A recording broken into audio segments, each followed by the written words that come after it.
प्रियंका कानपुर जिले के गांव मझावन निवासी राजकुमार विश्वकर्मा की सबसे छोटी बेटी थी। सन 2015 में उसकी शादी अशोक विश्वकर्मा से हो गई थी। अशोक कानपुर शहर की इंदिरा बस्ती में किराए के मकान में रहता और लोडर चलाता था। खूबसूरत पत्नी पाकर अशोक अपने को खुशकिस्मत समझ रहा था, जबकि प्रियंका दुबले पतले सांवले अशोक को पाकर मन ही मन अपनी बदकिस्मती पर रोती रहती थी। पत्नी खूबसूरत हो तो पति उसके हुस्न का गुलाम बन जाता है। अशोक भी प्रियंका का सैदाई बन गया। प्रियंका ने अशोक की कमजोरी का फायदा उठाकर उसे अपनी अंगुलियों पर नचाना शुरू कर दिया। वह सुबह 8 बजे घर से निकलता और फिर रात के 8 बजे ही घर लौटता था। वो पूरी पगार प्रियंका के हाथ पर रख देता था। अशोक मूल रूप से सरसोल का रहने वाला था। उसके 2 भाई सर्वेश व कमलेश थे। माता पिता की मृत्यु के बाद तीनों भाइयों में घर खेत का बंटवारा हो गया था। कमलेश खेती करता था, जबकि सर्वेश प्राइवेट नौकरी कर रहा था। अशोक की अपने भाई कमलेश से नहीं पड़ती थी, इसलिए अशोक ने अपने हिस्से की जमीन पटाई पर दे रखी थी।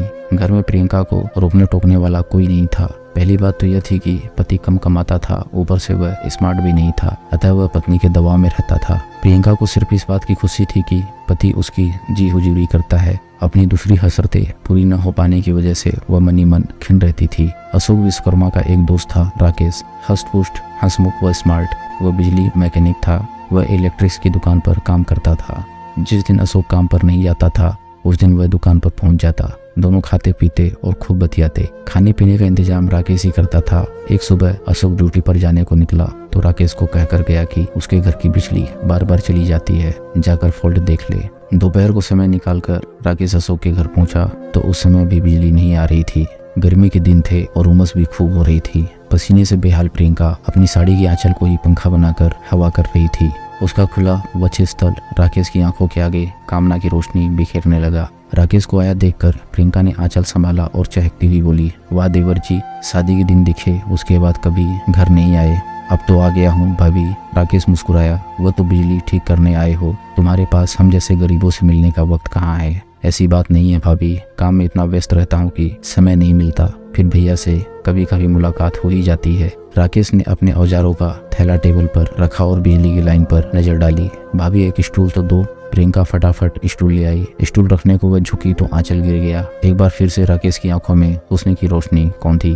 प्रियंका ने आंचल संभाला, फिर हंसती हुई बोली, मैं तो तंग आ गई हूँ इस बिजली से, कभी कभी रात को 2-2 घंटे अंधेरे में रहना पड़ता है। राकेश ने टकटकी लगाकर प्रियंका की आंखों में देखा। शादी वाले दिन तो आपको ठीक से देखा नहीं था, खूबसूरत तो तब भी आप थी, पर अब तो आपके हुस्न में गजब का निखार आया है। आप तो खुद ही रोशनी का खजाना है, आपके आगे बिजली की क्या हैसियत। राकेश ने प्रशंसा का पुल बांधकर प्रियंका के दिल पर घुसपैठ करनी चाहिए। हटो, बहुत मजाक करते हो। प्रियंका हया से लजाई, फटाफट लाइन जोड़ दो, देखो मैं पसीने से भीगी जा रही हूँ। राकेश ने लाइन जोड़कर स्विच ऑन किया तो पंखा चल पड़ा और कमरा रोशनी से भर गया। प्रियंका ने प्रशंसा भरी निगाहों से उसे देखा और बोली, मैं तुम्हारे लिए शरबत बनाती हूँ। प्रियंका ने प्यार से राकेश को शरबत पिलाया। दोनों के बीच कुछ देर बातें हुई। फिर राकेश सामान थैले में रखकर जाने लगा तो प्रियंका ने पूछा, अच्छा तो यह बताओ कितने पैसे हुए।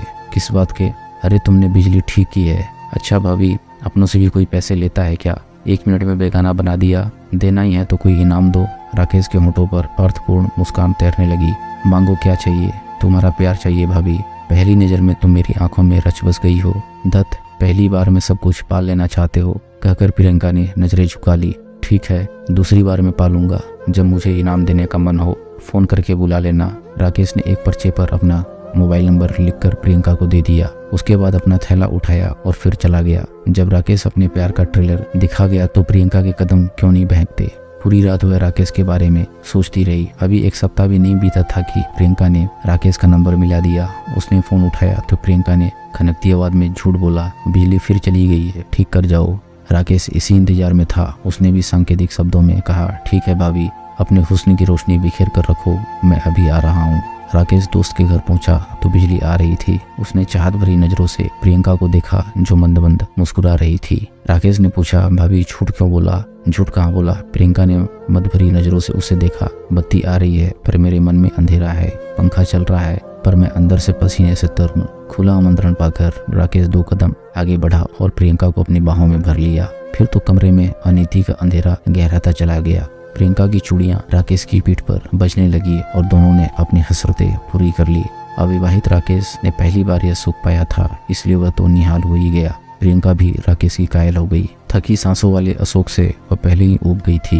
राकेश का साथ मिला तो प्रियंका अपनी मर्यादा भूल गई।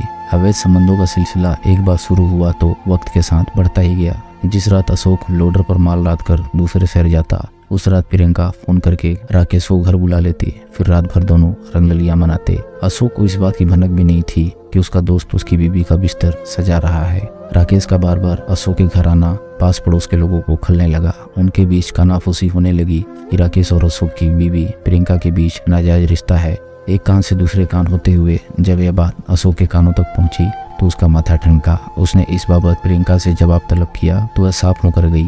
यही नहीं, वह तिरिया चरित्र दिखाकर अशोक पर भी हावी हो गई। अशोक उस समय तो चुप हो गया, परंतु उसके मन में शक जरूर पैदा हो गया। अब वह घर पर नजर रखने लगा। इसका परिणाम भी जल्दी उसके सामने आ गया। उस रोज अशोक दोपहर को घर आया तो राकेश उसके घर की तरफ से आता दिखा। उसने आवाज देकर राकेश को रोकने का प्रयास किया, पर वह उसकी आवाज अनसुनी करके स्कूटर भगाकर चला गया। घर पहुंचकर अशोक ने पत्नी से पूछा, प्रियंका, क्या राकेश घर आया था? नहीं तो। यह तुम राकेश राकेश क्या रटते रहते हो?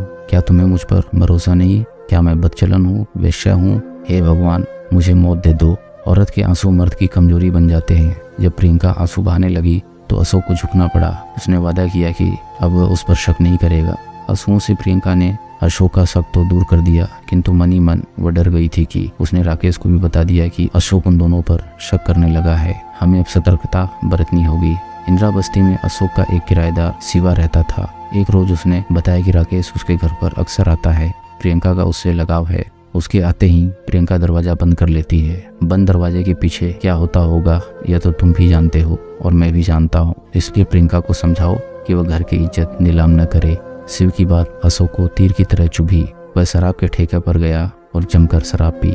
नशे में धुत होकर वह घर पहुंचा और पत्नी से पूछा, प्रियंका, सच सच बता, तेरा राकेश के साथ टाका कब से भिड़ा है? नशे में तुम ये कैसी बहकी महकी बातें करते हो? मैं तुम्हें सुबह जवाब दूंगी। प्रियंका बोली, नहीं, मुझे अभी और इसी वक्त जवाब चाहिए। अशोक ने जिद की, राकेश से मेरा कोई गलत संबंध नहीं है। प्रियंका ने सफाई दी, साली बेवकूफ बनाती है। पूरी बस्ती जानती है कि तू राकेश के साथ गुलछर्रे उड़ा रही है। आज मैं भी जान गया, इसलिए तुझे ऐसी सजा दूंगा कि तू बरसों तक नहीं भूलेगी। कहते हुए अभिषेक ने प्रियंका को जमकर पीटा।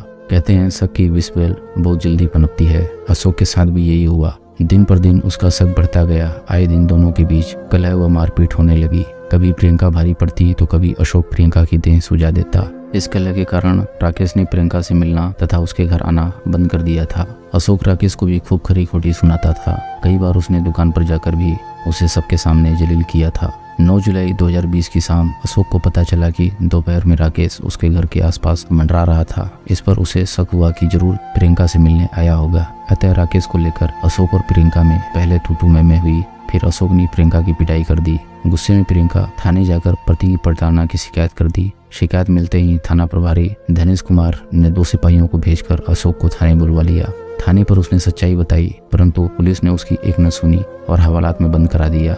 अशोक रात भर हवालात में रहा। सुबह माफी मांगने तथा फिर झगड़ा न करने पर उसे थाने से घर जाने दिया।